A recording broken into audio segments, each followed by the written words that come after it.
All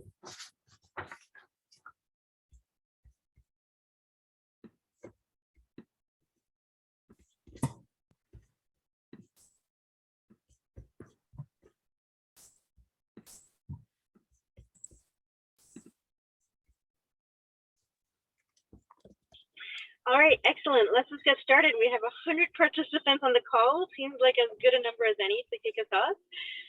It's my pleasure to introduce, to welcome everyone to this global webinar on what do we know so far about remote delivery of early childhood development programs in humanitarian settings. It's co-hosted by ECDAN, Play to Learn, and the Humanitarian Collaborative, working with Sesame Street, and we're really excited, the Sesame Workshop, and we're really excited to dive right in. Just before we start, a few logistics. The webinar is 90 minutes long.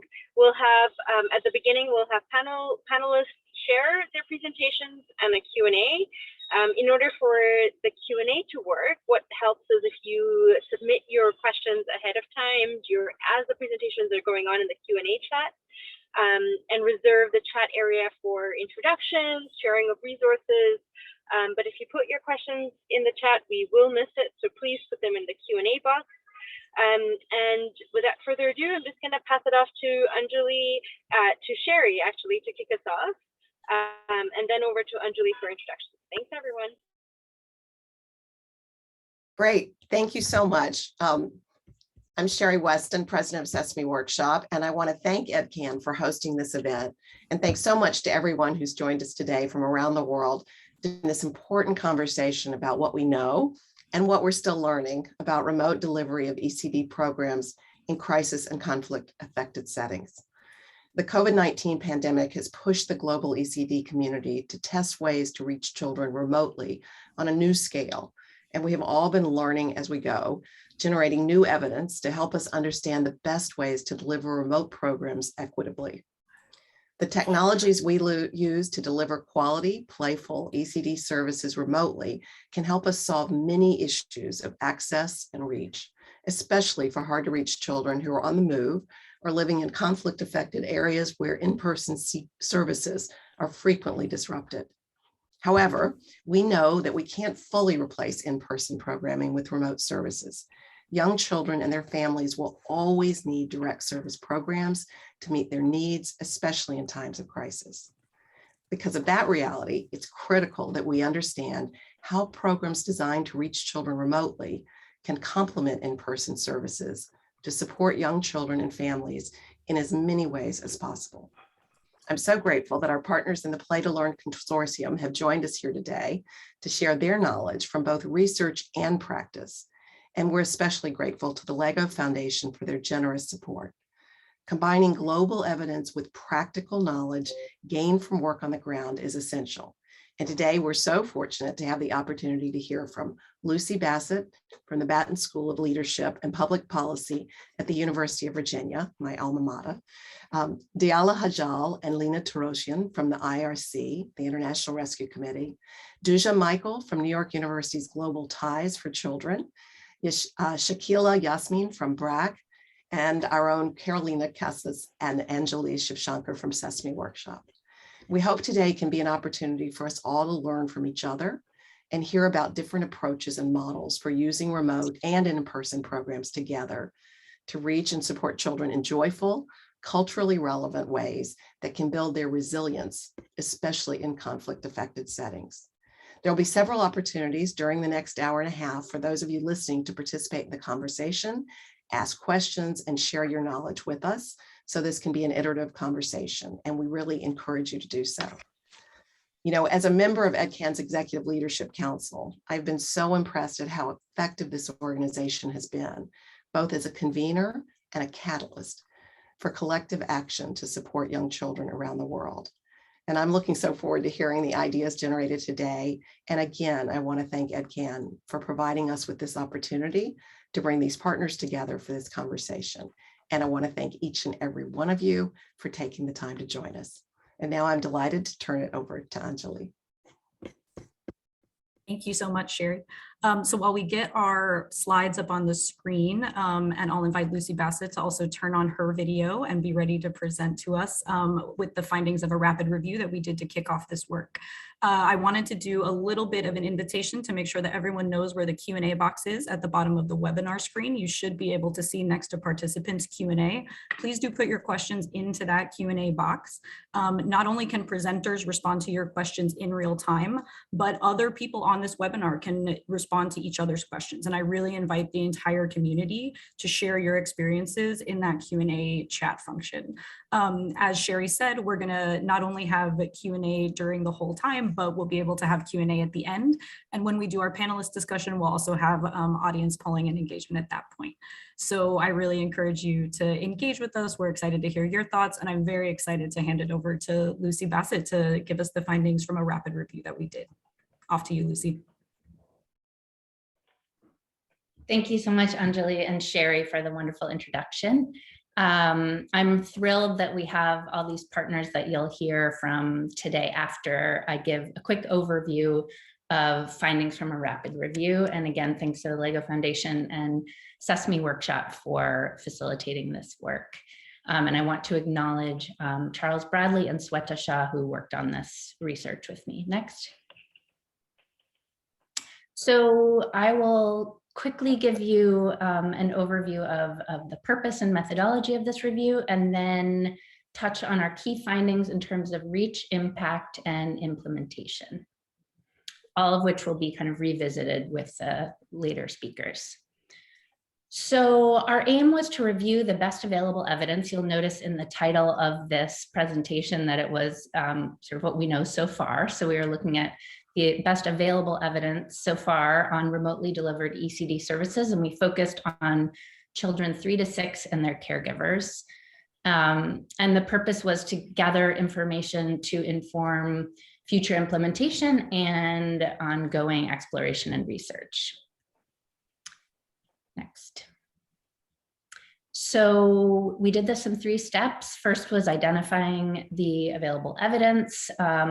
We reviewed Play to Learn partner documentation, systematic reviews and meta-analyses from those backward citations. So we went out and looked at all the things that they had cited and select key informant interviews. We also looked at evidence from other relevant literature like mobile health, responses to previous health pandemics, gender-based violence, and other approaches using digital service delivery, and then analyze and synthesize the findings and try to extract relevant examples. And you'll get many from the speakers coming after me, but I'll give you a few here and there just to bring things to life. And I know we have a number of countries represented on the call. We have people joining from around the world, so we'd love to hear your examples as well. This is just a sample of some of the kind of overview documents that we reviewed. Next. So quickly, just wanted to mention limitations. We looked at published articles that mention evaluation, research, or case studies, unpublished documents from Play to Learn, and some other unpublished resources, and a few key informant interviews. We were not able to include documentation on remote service delivery from other organizations, and I know there's so much out there. So hope to hear from some of you in the chat or the questions or in the future about what you've learned. Broadly at other program reports, we weren't able to do consultations or look at documents not in English. Okay, so what did we find? First, I'll tell you a few things we learned about the reach of remote ECD delivery efforts. So first, we found that remote ECD delivery can produce increased access. So examples from across continents show that remote approaches can really have wide reach. So one example is a radio program in Ghana that is for children 3 to 6 and their caregivers, reached over 2 million households and officially adopted by the Education Service. So just one of many examples of just getting the message out there about ECD to huge numbers of families. Next. And beyond access, actually engaging families and children and caregivers. So An example from India was students and teachers using tablets for early learning experience increased motivation, engagement, and accelerated learning. And in Canada, this I think is really interesting when we're thinking about humanitarian settings. Not only did parents have increased access to services, but they really discussed their feelings of anxiety, loneliness, their children's feelings, and they were able to make meaningful connections among caregivers through Zoom and WhatsApp connections. And we know that globally there are more male mobile users than female, and so this is an opportunity to reach more men and fathers than in-person services. And we've seen that in some of the play to learn examples you might hear about later. A program in Australia, an SMS program that sends text to new fathers before the baby's born and soon after, had really positive impacts on fathers' well-being and relationship with both their partners and the infants. And the Daddy Cool project in India that also uses radio and social media targeting fathers in particular has had huge reach and has spurred fathers to be more involved in storytelling and pretend play with their children.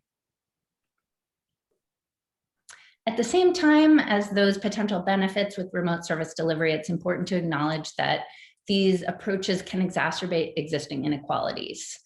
And why? Because of lack of access to the things you need to actually connect to these services, lack of information about their existence or how to access them, and also who has control. Even if these devices exist in the household, for example, in a program for Syrian refugees, almost 90% of families had a smartphone, but that doesn't necessarily translate into participation. It depends on who has control over these phones and what the decision-making structure is in the family.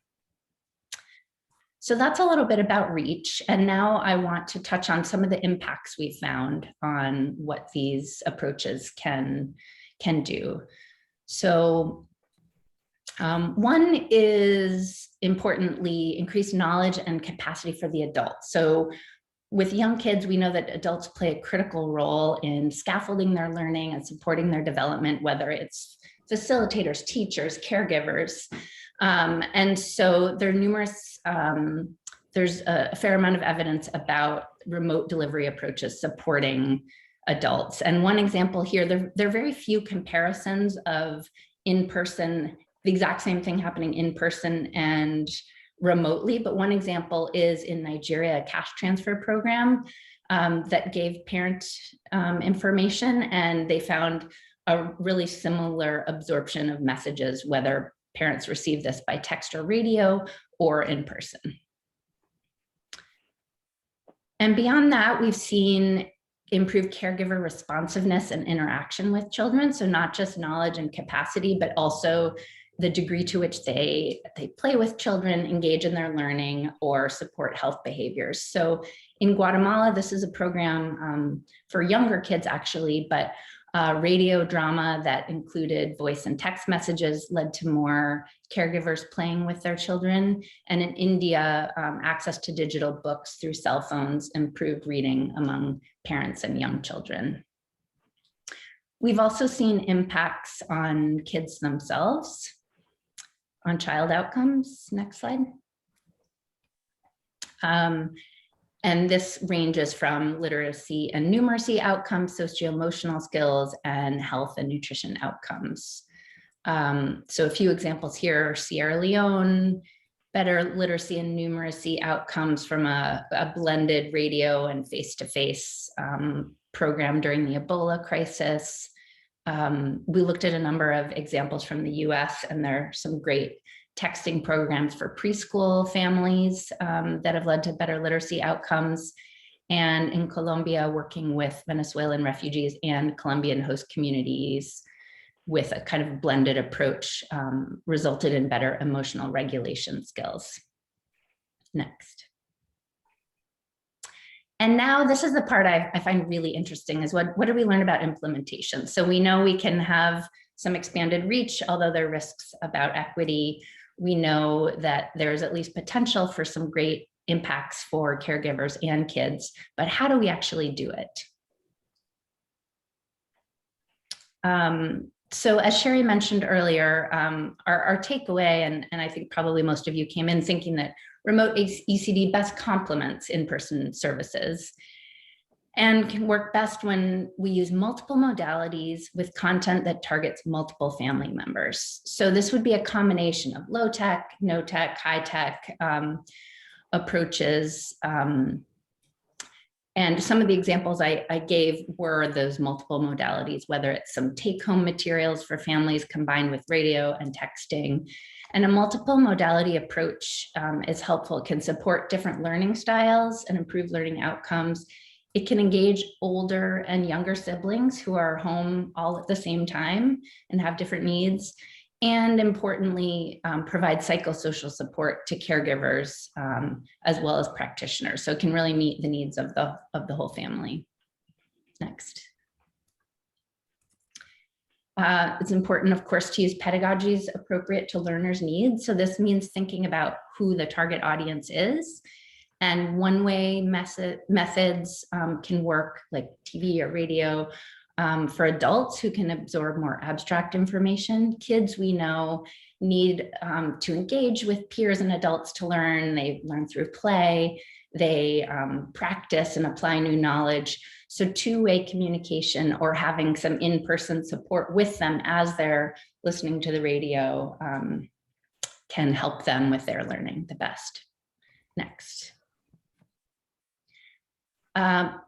This is a lot here, but personalization, interactivity, and simplicity are critical. So there's quite a bit of evidence about personalizing messages and tailoring support to children's needs from the US, from Malawi, from some of the Play to Learn examples that really engage parents when they see their kids being met right where they are, they're motivated. And then remote modalities are well positioned to incorporate interaction. They can do quizzes and quick feedback, a text response, which can increase users' engagement. And then, of course, it's critical to keep things simple, especially when we're dealing with families, trying to support families that have a heavy cognitive load of dealing with poverty or crisis, uncertainty, trauma. So this could be making enrollment in a texting program a default, keeping messages short, having visuals where possible. Next. And one of the things I find most interesting is really this issue of timing. So we know, of course, ECD programs need to fit into families' lives and that parents can absorb messages when they have time and attention to engage. And remote approaches really have a great potential to meet those needs. So there's evidence from the US and other places that sending texts at particular times when parents will already be working with families can be really effective. So sending text on weekends in this case was better for children's development because parents were more available. It could be sending messages about bedtime behaviors right at bedtime or about feeding behaviors right at meal times. And also in some cases, varying the delivery time increased kind of the novelty, the surprise factor, or the likelihood that you're actually catching parents at a good time. Next. And then finally, of course, safety is critical. Data privacy, data collection, cyberbullying, and all of those issues. So while there's a lot of potential here, we need to make sure the safeguards are in place to protect kids, especially in the most vulnerable places. So that's a quick overview. I'm happy to answer questions in the chat or later, and I'm thrilled to hear from the partners coming up about their experiences. Thank you so much, Lucy. And it looks like James Johnson did leave a question for you in the Q&A about grandparent engagement. So I'll invite you to go ahead and just type your response back to him. And if other presenters have, and other panelists and audience members have experience working with grandparents, please do also respond to James's question in the Q&A. Our next presenter is Shakila Yasmin, who works for BRAC and is our colleague based in Bangladesh. And so Shakila, I'll invite you to turn on your video as we get your slide up. Thank you, Anjali, for this giving me the opportunity. So as Lucy mentioned, there's so many things happening during this long COVID period. So BRAC, as you know, there's like many other countries, Bangladesh also government also measure the restriction movement and also all the school are closure. So, and the BRAC actually took some initiative, new initiative to meet the this need of the children in the so at least they can continue their learning at home.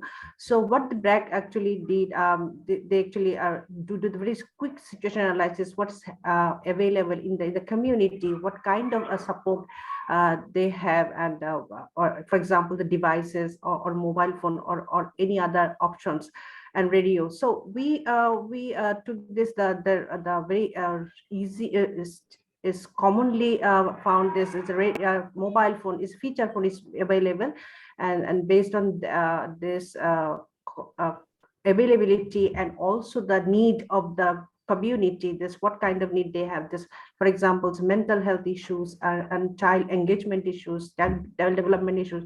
Based on all the considering all this, BRAC actually developed this Pashiachi as a telecommunication model, which is main in is besides you in Bangla. So BRAC actually gathered 37 play-based curriculum developer and psychologists together to develop the curriculum for this.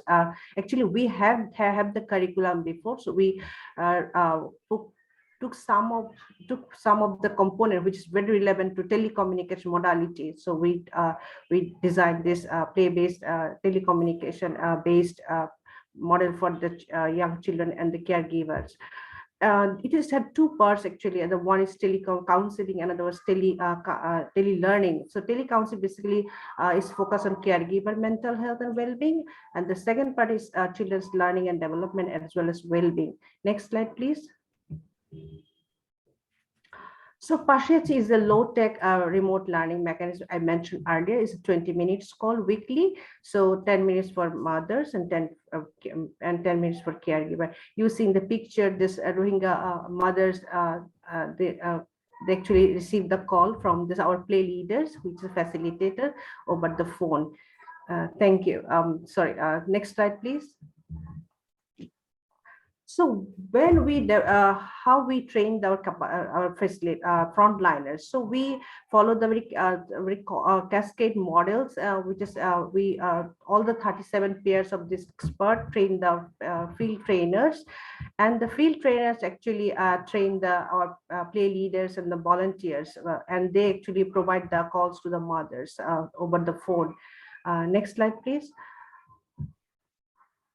So we did a very short implementation research on this model. We took the baseline and end line, and we found that this model actually in terms of the child outcome is very is helpful to improve their socio-emotional development of all age cohort. This significant improvement, especially for a younger group, it's helpful. It is very effective to improve their gross motor, fine motor, and personal social skills.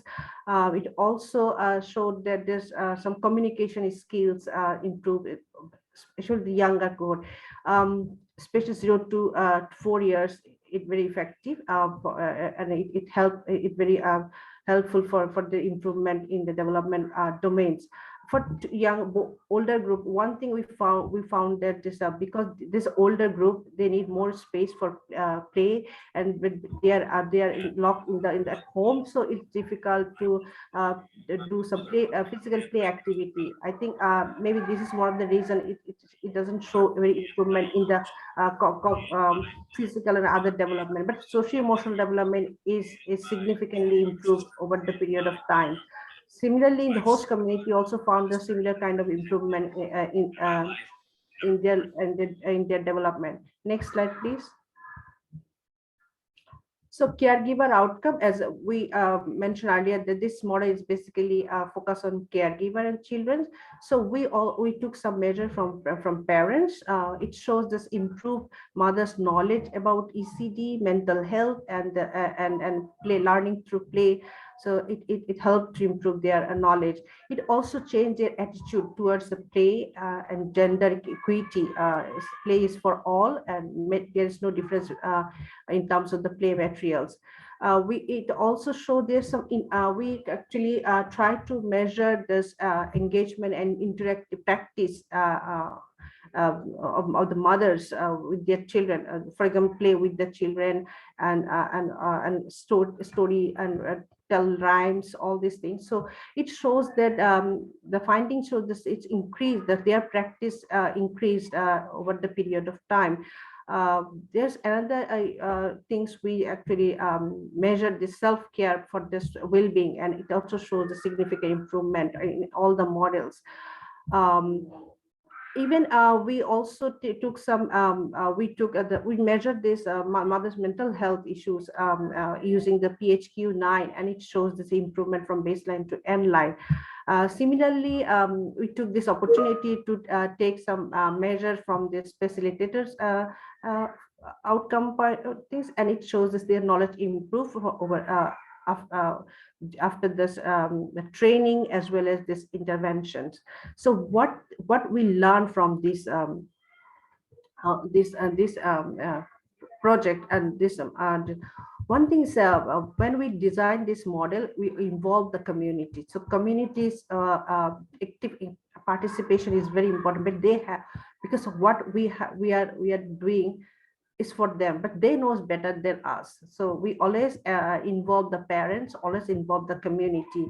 And so this is approach to community approach is important here. Second one is adaptability, because we have the HPL model after the influx, but when this lockdown occurred, so we have thought what happened, what will be the next, and the committee actually gave us this indication. This we have the feature phone, so you can transfer this. So this is the community's impression.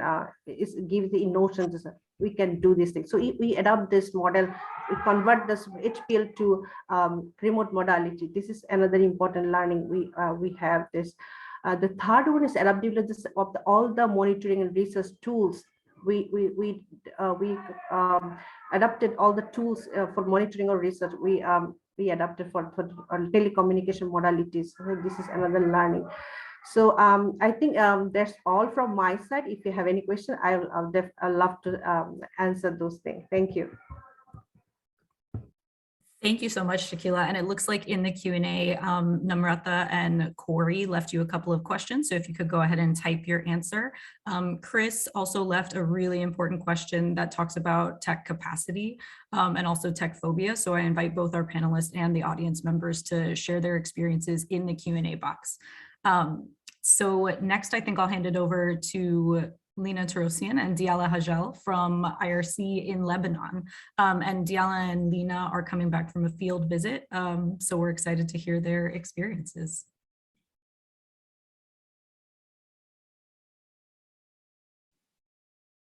Thank you, Anjali. So Lina and myself will be talking to you today about two recent studies that we did here on remote learning. But first, can we move the slide, please? Okay, the first is a qualitative study that we did with teachers and teacher aides who are doing remote learning for the early childhood education program here. And the second is a remote implementation of the International Development and Early Learning Assessment tool, the AGELA. Next. All right. The first one, the qualitative questionnaire that we conducted earlier this year. This is part of a larger impact evaluation that we had planned for our preschool healing classrooms for the fall of 2021. But this impact evaluation was postponed due to COVID-19 regulations. So we decided to use the extra time to add a qualitative component to the study. And the qualitative component consists of interviews with teachers and TAs, as well as caregivers. For the purpose of this presentation, we're just going to focus on findings from the teacher survey. These interviews with the teachers and the TAs aim to understand what their routines, what the daily lives and the challenges that teachers and TAs faced both inside and outside of the classroom, as well as their goals and their beliefs around early childhood education. In total, we spoke to 18 teachers and 18 TAs, and we had the same questions asked to both. Next. Okay, so some of the findings that we had on their experiences of remote implementation.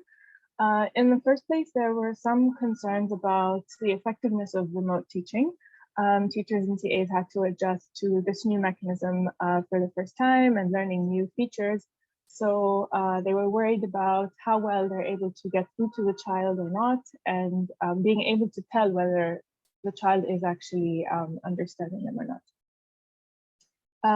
They found that social and emotional learning can be achieved better in person than online and through interactions with other children, through things like being in class in person, getting on the bus, or playing with other children. So of course, this a big component that was missing here. Remote teaching was a different time commitment for some of the teachers because preparing material at home for remote teaching they found more time consuming.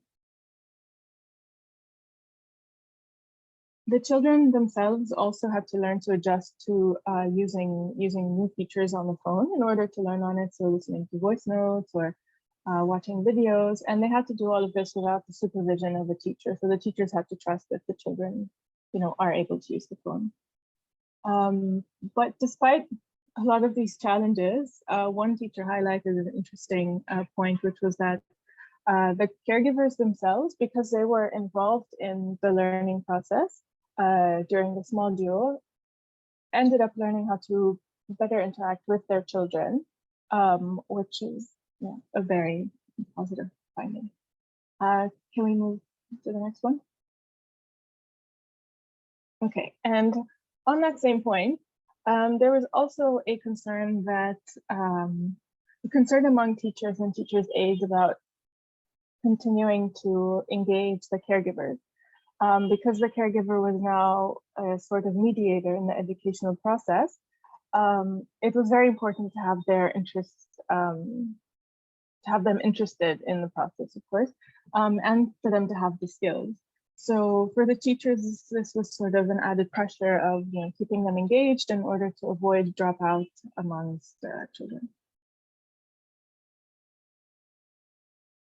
For the teachers and TAs who have families, working from home was a bit difficult in terms of juggling their work with their own children and their housework and chores. For the students, in cases when people living in informal tented settlements and there are large families living in one tent, this is not usually like the best condition for children to be learning remotely. And then again, on the usage of phones, some teachers reported that this kind of remote learning activities may be increasing children's attachment to their phones, to mobile phones. And finally, there's a point about children adjusting to being in a classroom setting after this is over. And there's 2 points here. Is one, the child him or herself having the difficulty in adjusting back, but then also having different levels within the same classroom for the teacher to teach, because there's been differential engagement in remote teaching. Next, Lena will tell us a bit about the IDELA assessment.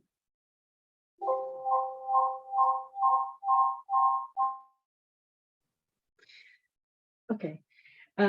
So in line with what we were doing for the qualitative research, just to understand a little bit more about some of the challenges we might be facing with the remote modality implementation back in 2020, we also had an opportunity to change our modality completely to a remote setting. So as we did that, we couldn't use any tool during the first cycle where we did remote modality to actually understand how the children were developing throughout the cycle, so throughout the intervention and implementation. And usually we used to use IDELA for in-person implementation. So as we were going about, like any other organization, getting more used to remote modality implementation and understanding that this is somehow our reality in the coming future, we actually attended a webinar that indicated to us that there might be a possibility for us to carry out remote IDELA. And we took on that opportunity.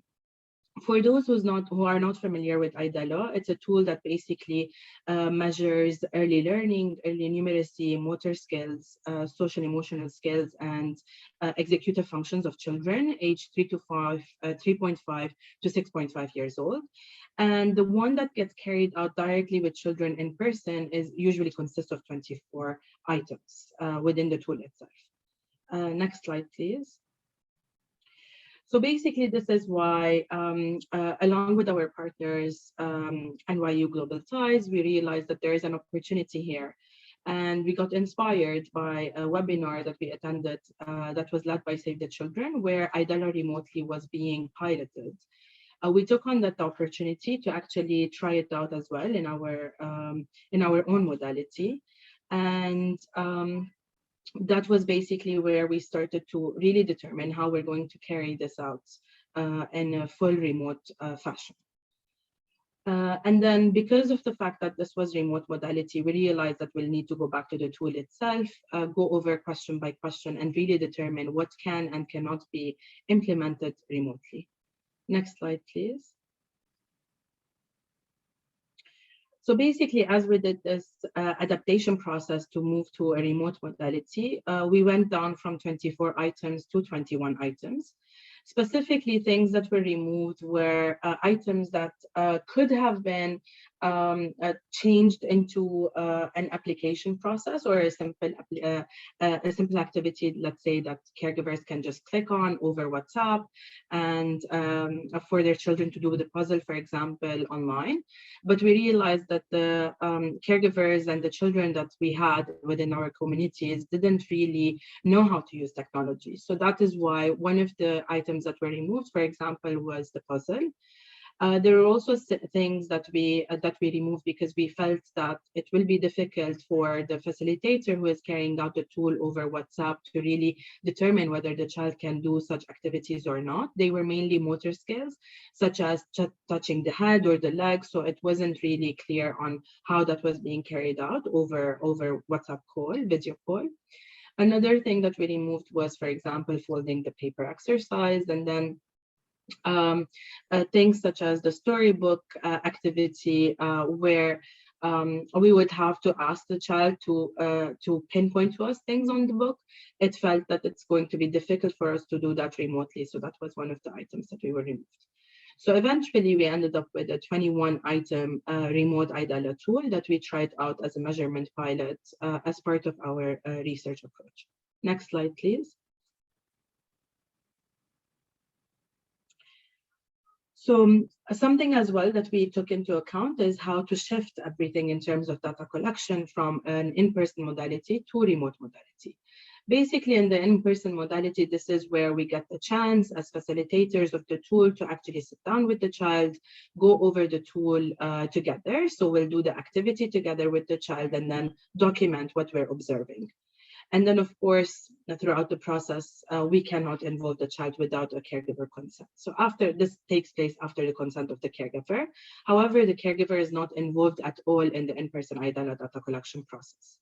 For the remote IDELA data collection, we needed to make sure to actually somehow involve the caregiver because there were certain materials that we needed to use during the activity implementation. So of course, the consent process was similar to in-person. However, we asked the caregivers before we started with the IDELA data collection in a call before to actually prepare some materials for certain activities. these materials included, for example, preparing items such as beans or pasta, bottles, a paper, and a pencil, etc. And then the data collection completely took place over WhatsApp video calls. And then during the call, the data collector, of course, directly addressed the child and requested support from the caregiver, for example, to provide the child with the material or to repeat whatever the data collector was saying in the same manner if the child was not hearing the instructions. Next slide, please. So throughout the data collection process, we realized that this actually works online. So remotely, sorry. So we were very happy to realize throughout the data collection process that the children were actually very engaged and very responsive in the WhatsApp video call. Naturally, in Lebanon, we were facing some internet and electricity issues because of the current country situation, but that didn't hinder the process. So what we made sure to do is to actually do consequent phone calls or make sure to call the caregivers at the time where electricity was available and internet was possible. Caregivers were somehow engaged in the process as well. At very minor cases, they were interfering in the children's answers, but this was handled where the data collectors made sure to explain to the caregivers not to give answers to the child, but to just facilitate the process of asking the question. Sometimes in certain data collection processes, there was some noise and other family members in the room, because like Diala said, many of these children live in a tent where the space is really limited. So the child was not alone while carrying out the Idala with us, which is not the case usually when we do in-person Idala. And then phone cameras did not always work. So we needed to make sure to do different phone calls in order to really capture the activities that must require a camera to be on. Next slide.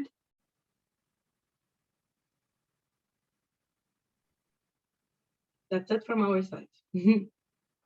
Thank you so much, Lina and Diala. So last but not least, so there are a couple of questions, Lina and Diala, for you in the chat. And actually, Rajesh, it looks like there's a question for you also from our audience about grandparent engagement.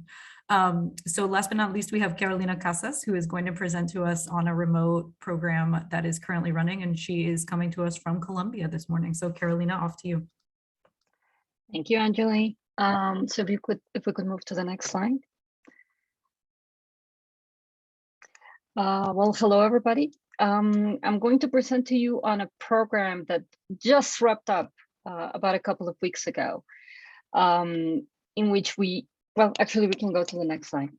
Our goal was to help children on the move cope with disruptions to learning that were caused either because of their displacement. These were mostly children belonging to Venezuelan families as well as host communities in Peru, but also due to COVID. So as many of you might know, Venezuela has had a deep crisis over the past 7 years, with mass migration out of Venezuela becoming one of the largest migratory phenomena in the world, and that certainly one of the fastest. Migration to Peru has overburdened the public systems that address the needs of young learners. So definitely, the majority of young children from a migrant background, between the situation of displacement and COVID, were left out of substantial, structured, and rich learning opportunities. And children and caregivers were lacking access to adequate materials and training that supports their learning. So Sesame set out to validate 2 alternative delivery channels to facilitate access to educational resources in partnership with World Vision in Peru. We set out a modest reach goal of 4,000 migrant caregivers and children, ages 2 to 7. And we focused on 3 localities that have been significantly affected by migration. Lima, which is the primary destination of migrants coming into Peru, but also Trujillo and Tumbes, which are 2 cities on the route where families tend to settle. We developed this project throughout 2021 with about 5 months of actual in-person implementation. Next. So our vision was, and this is what we're aiming to accomplish with our digital solutions on the line, is to make sure that young children affected by displacement and other adverse experiences are supported to sustain learning, so they can develop a positive identity, acquire critical skills for social emotional well-being, as well as lifelong learning. But we know that this is a vision that requires a number of layered approaches. So we set out 2 modest proximal outcomes for this initiative that were very much focused on validating the potential of these 2 solutions to help us reach and engage caregivers, as well as service delivery organizations. So we were trying to increase access to early learning education materials for families. And we were also aiming to increase the capacity of service providers to address families' early learning needs. Next. The first thing we did was we set out to leverage our extensive library of content. So we curated a selection based on a needs assessment, kind of an ongoing needs assessment that was conducted with our with a number of partners that we have in the humanitarian response space. So we created 4 collections of content focused on social emotional well-being, supporting kind of more academic or school-related learning, healthy habits, and also interpersonal relationships. Next. So here's the first solution that we developed. We call this Hardin Sesamo, but if you see in the bottom of your screen, that little box, that is the tech solution in itself. These are Intel nooks, which are similar or kind of a higher end version of a Raspberry Pi. They're mini computers that, they're just plug-in devices, highly mobile, that can generate their own Wi-Fi signal, which allows us to overcome some access barriers to connectivity. And they allow us to enhance services at fixed or itinerant points. The content that's preloaded into these devices can be used either in facilitated sessions, or they can be downloaded and viewed when facilitation is not available. We deliver these devices with promotional signage, remote training to facilitators, digital monitoring tools, as well as tech support. Next. And the other solution was a Sesame chatbot. A number of the presentations today have talked about using WhatsApp. This is one of the possibilities of WhatsApp. It's not a push mechanism, but a pull mechanism. As you all know, WhatsApp is fairly ubiquitous and accessible around the global South, but it's definitely become the preferred mode of communication for migrant and displaced families in Latin America. The chatbot is an automated response system that allows families to navigate content according to their interests or needs. We use the same selection of content, but making sure that we prioritize assets that didn't require a lot of bandwidth or data to be accessed. We onboarded users both on and off site. And the chatbot produces automated data on reach and engagement that helps drive the operation. So we can go to the next one. I invite you all to take the screenshot of this slide, or just use your phones to scan this QR code so you can join and play around with our chatbot. It's currently in Spanish, but it's fairly easy to navigate. You just need to register and type Juntos, which was the name of the kind of the overarching program. And that will help you navigate the chatbot, and you can see what we did there. Next. So this is what happened. Next. So we did a few things to support the use and adoption of these technologies. First, we had quite a bit of promotion efforts in partnership with World Vision. We convened sessions in relevant public venues, churches, community dining halls, public spaces, to convene new users and onboard them into our digital solutions. And we also use quite a bit of social media and instant messaging to target beneficiaries, as well as word of mouth through organizations that were relevant, particularly organizations, self-organized partner diaspora organizations. We also conducted training to a number of grassroots organizations and faith-based organizations in how to use our platforms and how to use the content to enrich whatever services they were already providing to families. And here is where what I think might be most relevant to this audience. We really engaged in a lot of data-driven decision-making, which allowed us to align kind of our messages with participants' expectations. It helped us understand that we needed to provide printed resources in some sites to help people kind of visualize the kind of content that they would be able to access through the digital solutions.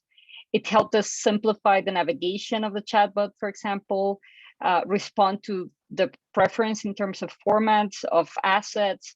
It helped us devise an incentives plan for uptake, particularly of the chatbot, etc. So, and it also, generally allowed us to like hone in on what the best practices were for the use of these technologies. Next. So, I mean, we did meet our reach goals. We had an initial goal of reaching 4,000 children and caregivers, which was modest, but kind of reasonable considering the COVID context and the difficulties in face-to-face interactions in Peru at the time. One number that to us is still kind of mind-boggling is the amount of interactions with content that families had with through our Jardín Sésamo devices. That essentially tells us that families looked at over 500,000 pieces of content. They also had like over 30,000 Sesame chatbot interactions. And generally, the consensus was that they felt that these two solutions increased their access to educational content. Almost, the totality of caregivers responded that they were using our content at least once a week. 1 out of 2 saw value in sharing the content to other people outside of, the direct beneficiaries.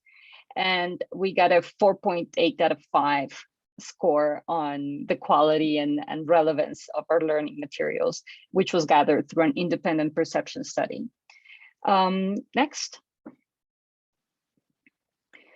In terms of increasing service provider capacity, we exceeded our goals in terms of reaching local, because we modified our strategy to also engage local grassroots organizations. And there was a overwhelming perception that using Sesame content and those digital solutions had value, and that service providers generally felt better equipped to serve their own community by integrating this content into their initiatives. Next. Here's a testimony from one of the beneficiaries of the project. Of course, this is just anecdotal, but we truly believe that caregivers kind of use the excuse of having access to this content to spend some quality time with their children. I guess they felt more motivated to support learning, because I think a lot of our content pretty much highlights just the feasibility of learning everywhere and at all times. So there was a very positive association between using our content and child level outcomes, at least for parents. Next. So we learned a few things. I'm gonna go very quickly because I think I'm over time. Next. These are some of the key learnings, but I've highlighted a few that might be relevant. First of all, it's really critical to understand the conditions at each site So you can engineer digital solutions that meet those sites, not only needs, but also possibilities. Generating automated data through these devices can really lower monitoring, evaluation, and learning costs. Also, we also learned that interactions can happen with and without caregiver participation, especially when using digital devices. Caregivers tend to hand over the device to children, so we need to figure out ways in which we can leverage that responsibly. And also the importance of providing greater support for family learning with readily available assets. And finally, next. You can see here two snapshots of monitoring tools that were embedded into these solutions. This really kind of brought home the point that tech is useful for more than distribution. It really supports learning, and it can also support fidelization and engagement with our audience. We learn a few things like the importance of updating content, alternating remote and in-person activities. But I just want to highlight, just never waste an opportunity to collect data, but you also have to invest in making it usable. So just having that capacity to transfer raw data from analytics and other, opportunities that devices and WhatsApp can produce, like if you turn those into a dashboard, it really it just powers up your distribution strategies. And also the importance of working with local tech providers, which is critical for both sustainability, but also to the point I made before, just ensuring that your digital solutions are really meeting both the opportunities and the needs of the local context. So thank you. Carolina, thank you so much. And for our panelists, Carolina, there are a couple of questions for you in the chat, questions for all of our panelists actually around children and caregivers with disabilities. We are going to invert the order. So we are going to move to the panel discussion first, and then finish up with audience Q&A at the end.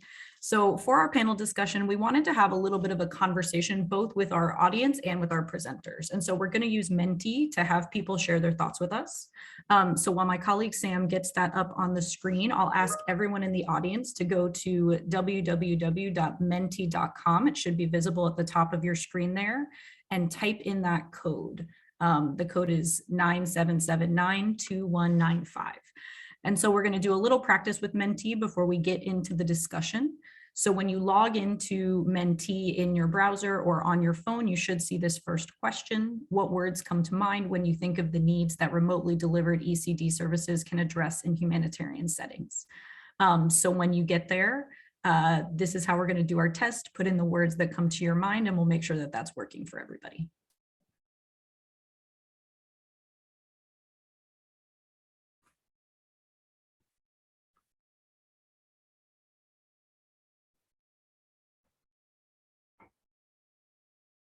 Great, so inclusion, caregiver support, play, reading resources, interrupted access, caregiver support, education is coming out really strongly, fun, I love the word fun, connection, playful learning, inconsistencies, infrastructure, great. So it looks like this is working for everybody. So we're going to go ahead and get into the substance of the discussion. As I think Sherry emphasized, and so did all of our presenters, we really wanted to hear evidence from both our practice community and our research community. So let's go to the next Menti question and have our audience share first, which is, what areas of practice in remote ECD service delivery in crisis context do you think need further evidence or learning in order to improve our practice? So what parts of our work can really benefit from further evidence?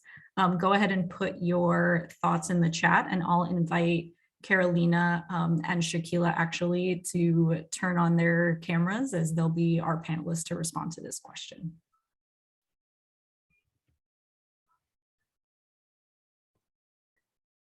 Carolina, you go first. Yeah, so I think Shakila, why don't you go ahead and go first? It looks like kids on the move, inclusion for disability and literacy restrictions, most effective combinations, but please go ahead, share your thoughts. I think it's important to generate the evidence because of this refining their model as well as learning from your practices, so people can learn from your practices. This is why further evidence is important. And also sometimes you also learn from our monitoring data. It's not always just you create evidence through this impact study or any kind of research. Even you can also generate data through the monitoring data. So I think this is important, especially the remote is a new especially in the COVID situation. Many of the organization implementing the ECD services. So I think this is important, and it has a great impact on our especially the strategy. What strategy is useful? What are the modality devices and the which context, understanding the context, everything. I think has help us to know this, and evidence definitely help us to learn all these things. Thank you. Thank you, Shakila. And I think you touched on a couple of really important themes that the audience is also reinforcing, both the need for the right kinds of technology, the use of existing monitoring data for data-driven decision-making, and making sure that it's really matched to the context.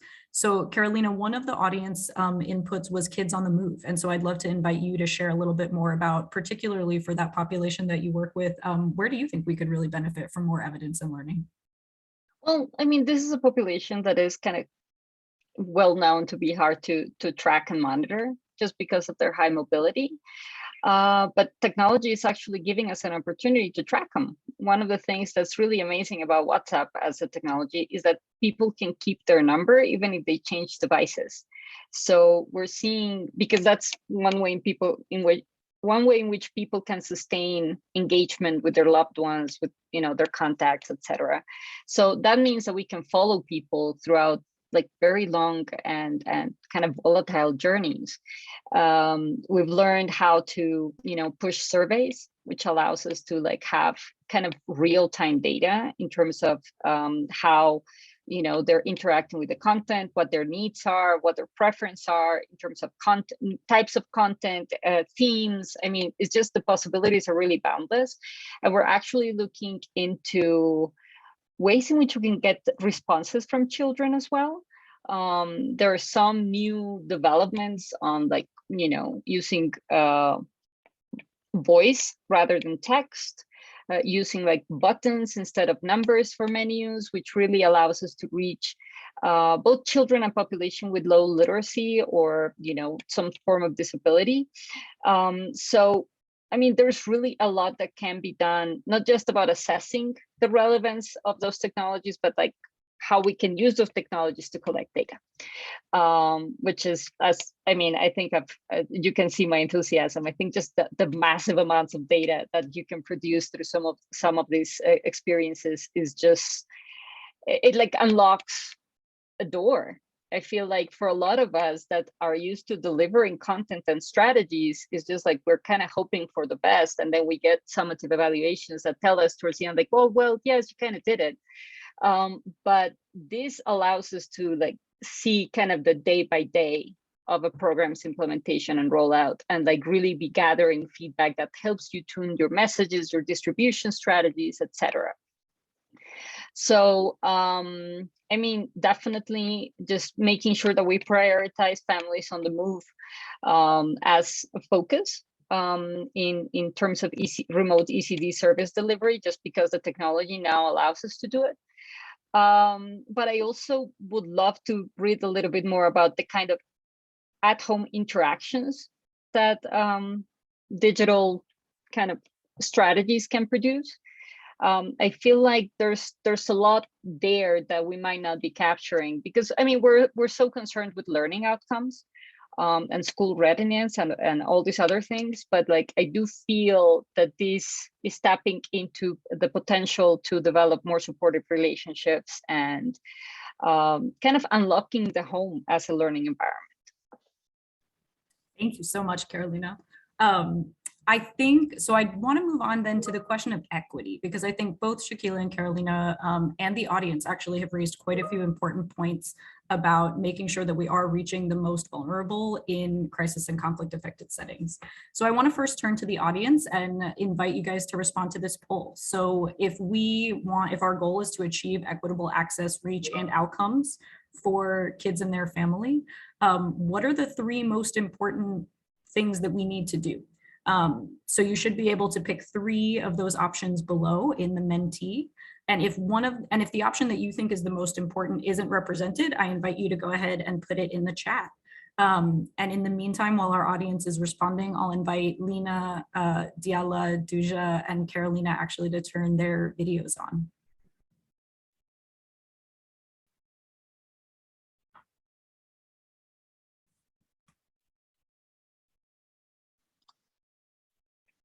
Great, so it looks like we're seeing from the audience, a lot of people are talking about more reliable infrastructure like internet and electricity, that's for sure.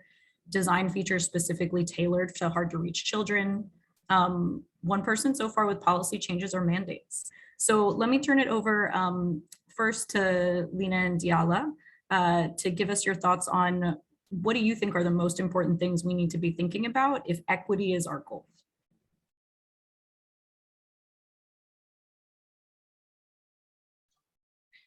One of the things that impacted a lot the way we were carrying out implementation in Lebanon is to make sure at least that if our caregivers were having internet problems is to actually support them with internet bundles. That made us be sure that there's equal access to Reach at least, because we were hearing from caregivers that they're very interested to be part of the program and they wanted their children to continue with us. And with the internet bundles, as well as the interest of the parents, we actually saw a very high attendance rate in our intervention, which we were surprised about, especially in the remote modality implementation. So I think it's very important to think about such support systems where you could understand how the environment is, and then try to see how to support that in order to ensure equal access. Thank you. And I think this is coming up both in the chat and in audience responses. I'd love to hear in the work that you did for caregivers with disabilities. Did you come across caregivers with disabilities? We know in crisis affected settings, people with disabilities are about 15% of the population and sometimes a lot more. So how did you handle that? How did you troubleshoot that, knowing that a lot of technologies that we use aren't necessarily always inclusive? Yeah, I'm sad to say that we weren't able to actually reach out to caregivers with children who have disabilities. That's basically because our program is not tailored to actually provide necessary educational support for those children. So usually what we do is we refer those children to more specialized care. So unfortunately, I won't be able to answer that question. But that's something we are keeping in mind, and we're trying to better in terms of program implementation for the future, hopefully. Yeah, absolutely. And Carolina or Duja or Diallo, would you like to also chime in? Yes, I just wanted to add a very quick point here. Internet access is absolutely important, whether through Wi-Fi or other methods, but I think in our research, we learned that it's also very important to understand how phones are being used, because usually you would have one device for the family, or the father would be the only one who has that device. And Carolina did talk about that, and Lucy did as well. But we found that in order to design and implement programs that are going to work in the way that we think are going to work and that are going to give us the outcomes that we think we want to get, as of now, it's a black box for us, and we will need to dedicate the resources in order to know more about that, so we can do a better job designing and implementing and evaluating the programs that we have.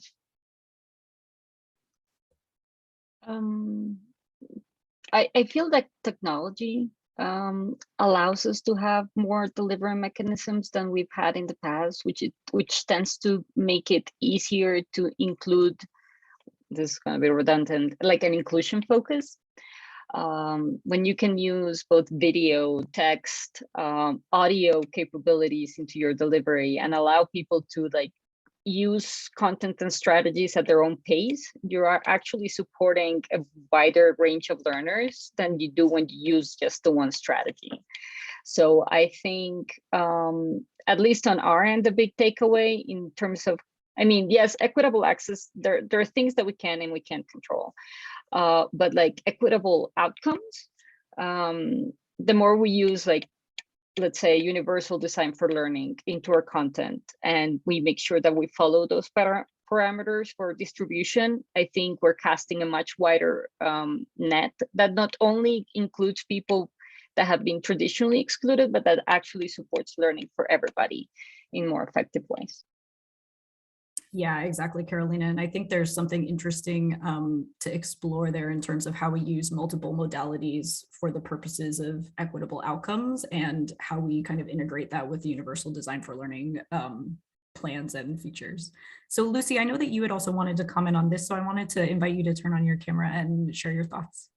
Sure. Well, just to echo what Carolina said, from a number of examples, we have learned that families have really appreciated having material they could go back to, and the kids did. I mean, we know, all of you who work with young kids know they love repetition and they learn through repetition. And so in some ways, you know, what I mentioned about timing matters, but also having these resources available to go back to can be really valuable. But just in terms of thinking about equity, I just wanted to provide a framework that might be useful to just think about the different aspects of equity. And so one we've been talking about is availability. So to internet, to devices, and you know, that example that you gave, Carolina, of the little device to make sure there's internet is a great one. Another is affordability. So just because it's there doesn't mean people can afford it. And are there charges for texting or voice? And so, you know, there are all different ways. And I think one of the options here was new models of funding and partnerships kind of gets at that. But one example is the Jamaica National Parenting Support Commission negotiated with a cell phone company and gave free SIM cards to families and covered costs of data. So that's another way, is like, what can we do to make sure that parents and families can afford access once those things are available? And then the next that Carolina and others have also touched on is sort of the readiness. So it's available, it's affordable, but do families kind of know about it? Are they interested? Does this feel like it's something that they kind of, it's for them? Do they have the technical literacy? And so I loved your example, Carolina, of how to kind of orient families to and users to these tools. And you talked about the printout. So it's not just on the device, but it's like maybe you also need something in person. And there were also a lot of cases of kind of peer-to-peer learning. So one parent would be working on something and then show, you know, her sister or her neighbor, and then word spread, and that was really effective. And then finally is relevance. So does this feel like, you know, do these messages resonate with the reality? So, you know, I know Sesame does a lot of work with tailoring content to the community. But, you know, do people feel like their voices and their concerns are reflected? And going back to the example I gave of the Australian SMS for the young dads, they ended up involving Aboriginal fathers as team members in designing the text messages. And so really kind of, you know, not what can we do to not just bring in an outside team to ask the right questions about culture and relevance, but really bring in people who are affected to kind of shape what this looks like to make sure it's relevant. Thank you so much, Lucy. And I think that example you gave of Jamaica is very powerful and also challenging, I think, for some humanitarian contexts that we work in, where potentially, you know, in places where refugees or displaced people are fully integrated, having the government negotiate with the private sector is an incredible model. And I can also equally imagine some humanitarian contexts where the government might not be inclined to do that as a move of inclusion. But that's so wonderful. Okay, so I'm going to keep us moving along. Hey, Anjali, can I just say, and one other thing is just the whole issue going back to safety and trust and, collecting data in a place where you are an outsider or you've been unsafe or you're targeted. So I think those issues also can really be compounded in some of the contexts we're talking about. Yeah, and Anjali, I'm sorry, but just one more second. I also want to highlight that sometimes equitable access can also be linked to our frontliners. So it's also important to understand that our frontliners, for example, in our intervention, were very flexible with the working hours. They were staying sometimes at night because parents were only available to be with us at night and do the exercises with the children at night because of their working status and unavailability of the phone at home. So that's also something to keep in mind as we're thinking about remote modality implementation. Absolutely. Thank you so much. So to have our last kind of audience engagement poll before we go into the question and answer and close out. So one of the themes that came up definitely from the first question was, how do we actually combine in-person services effectively with remote ECD services? We know that they can't replace each other. We know in humanitarian settings, we have to use remote modalities. But what exactly do we need to know more that would help us as practitioners make these combinations happen? So I'll invite the audience to go ahead and put in their thoughts. And then I'll invite Lucy and Shakila to turn on their cameras as they'll be our panelists responding to this question.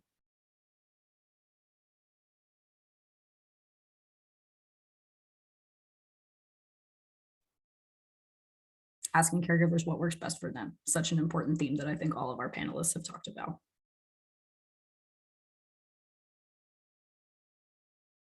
So Shakila, let me go ahead and open it up to you to share your thoughts with us. Thank you. So I think if you want to say, the question is how remotely deliver the ECD service combine in person, and I think this is an important thing. As some of the areas the lockdown is over, but it's not fully over, so we need to combine these two modalities, in person as well as the remote. So for example, some of the session may be remotely happen, but we use some materials, printing materials, or in-person sessions like a home visiting program. So we can combine these two because of the safety measure. We can do some home visiting program. For example, in the Rohingya camp, what we are doing. We did some in remote service, a remote modality. We are partiality but we also developed some co-create materials with Sesame Workshop, and we also provide this storybooks, which is very through home visiting program. So I think this kind of program can be useful for the beneficiaries, and it also helpful for the.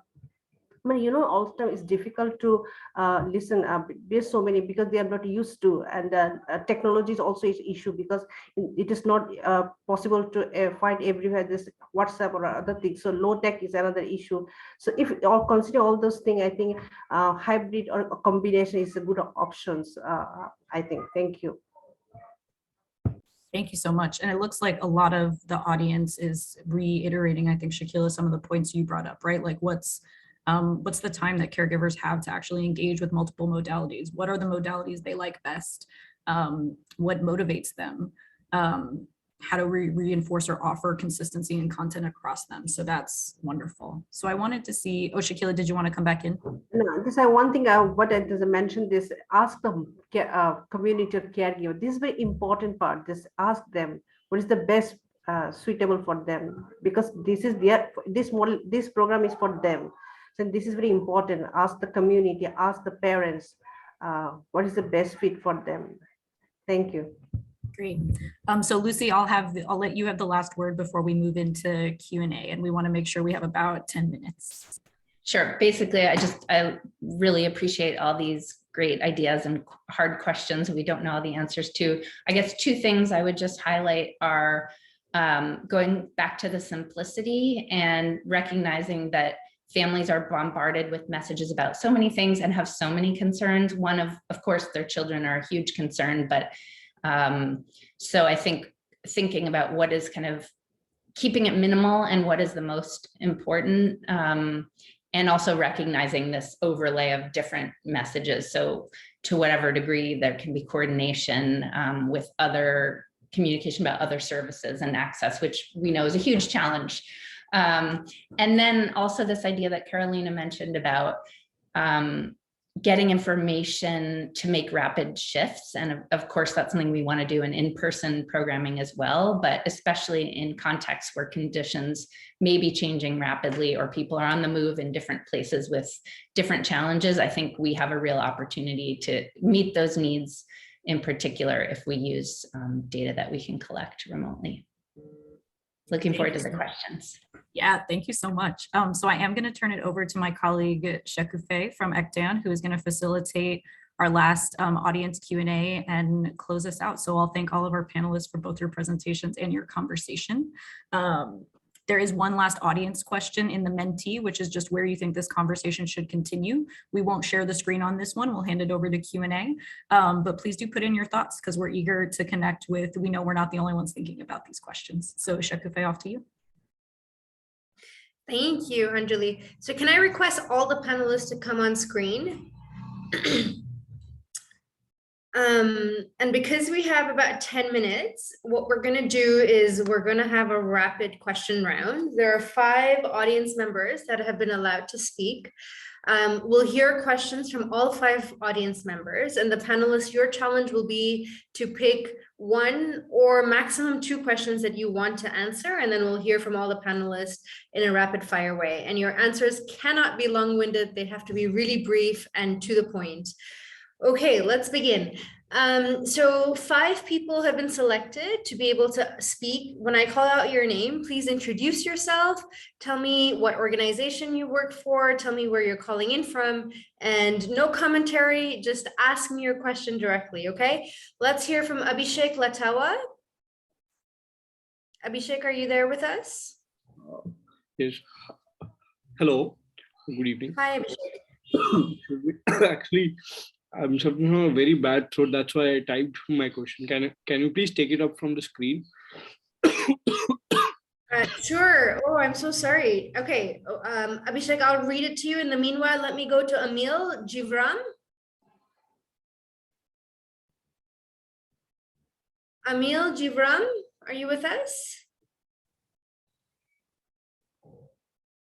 Okay, let's go to Erica Joost. Are you with us? Erica? Chris Chinkota, are you with us? Yes, there you go. yes. I'm with okay, you. We'll go to Chris first and then Erica. Chris, quickly tell us where you're calling in from and what your question is. Yes, so I'm actually calling in from Lilongwe, that's in Malawi, Africa. Yes, my question has been very much around how are we able to deal with challenges that are to do with tech, especially in rural places like Africa, where these issues are quite new and a lot of people are phobic about them. But the conversation here has been so dynamic in that we've actually learned a lot, and much has been said around the same from Carolina, what you've shared. Much of Chris, what's your question? I'm going to interrupt you because we don't have much time. What is your question? How do we deal with tech-phobic issues? How do we deal with what? Tech-phobic issues. How can we incentivize reassure? Thank you. Wonderful. Thank you, Chris. All right, Erica, let's go to you. Can you guys hear me? We can hear you. We can hear you. We have a lot of sick people today. Yes, you do. My question is, it's actually a rhetorical question. So in South Africa, we know exactly how people use their devices. The issue around entry in South Africa is the cost of data. So how do we overcome that? Data costs. Thank you, Erica. Thank you so much. Okay, let's go to Suzanne Sudema. Hi, I'm Suzanne. I'm an independent consultant in disabilities inclusion at the early childhood level. And my question is, although children with disabilities are often cited as being important to include, programs are not really actually doing that. And I'm just wondering what steps you can take to make sure that children with disabilities are included in these programs from the outset. Thank you, Suzanne. Last chance, Emil Jivram, are you here with us? Emil, are you there? Okay, and I'm just going to read out Abhishek's question. How can we make our approach communications a two-way street, especially since a lot of the content is driven one way? What can we do to contextualize the content and also bring on board more dynamic learnings? All right, panelists, ready for your rapid fire response. We have 3 minutes, but maybe we'll go over time by just a couple minutes, and I'll give a minute to each panelist. All right, anybody want to go first, or should I just pick someone? Lena, we haven't heard from you. Lena, why don't you go ahead first? Go for it, Lena. I'll answer about the content being contextualized. I think it's very important that taking on experiences that we've had with context in Lebanon, it was still important for us to check remotely what works and what doesn't work, and always keeping in mind the client feedback. So there has to be an M&E system set in place that really brings in that data on whether the caregivers and their children are satisfied with the content, but at the same time understanding what is required of them to do as they do these activities and how they feel about it, and accordingly refine as we go along. Thank you, Lena. Excellent. Sakila, over to you. Which question will you answer and your brief response? I would like to answer this Rajesh one. How do you contextualize? So I think this is so important. One of approach is community engagement. So, and also you can go back to the community after designing the program. This is your program, and you can share with them, talk to them, and you get the feedback from them, and then you can revise this. I think I agree with Lena. This is the one way you can engage them. Thank you. Thank you. Carolina? Yes, I'll answer Erica's question. Hi, Erica. It's nice to see you again. I mean, the Jardín Sésamo devices, the Intel NUC devices that we used were precisely a response to the barriers posed by data access. Because they don't require users to have access to data packages, they can be kind of that solution that bridges that gap. And since, in some cases they can be solar powered, or just as long as you can power them somewhere, they travel fairly well, which is one of the things we learned. They can be a solution in those cases. Excellent. Thank you, Carolina. Duja? Yes, I will just quickly talk about the disability question. I mean, there's a trade-off there between automating the services that we provide and how accessible they would be to children with disability. And it would be much harder, or arguably harder, to amend that chatbot to make sure to take care of the intricacies of dealing with children with disability. Whereas if you have the intervention being delivered by a teacher or a teacher's aide, that's the interactivity of that interaction would be a better way to make sure that children with disabilities or caregivers with disabilities are fully on board and they can benefit from the program as much to the extent possible. Thank you so much. Lucy, last but definitely not the least, go ahead. Okay, thank you. I guess I would just say for all of us in terms of improving these services, I think opportunities like this to hear from people really working in these programs and hear examples and challenges is really valuable. So I would just encourage all of us to keep the conversation going, share our learning, share our tools, share our stories and our questions. Brilliant. Well, on that note, friends, thank you so much for joining us today. You'll get an email with all the resources and the recordings, and please share it along with others. And thank you so much for joining us today. And with thanks to all our partners for collaborating today. Have a wonderful day, evening, night, wherever you are. Bye, everyone. Thank you. Bye-bye.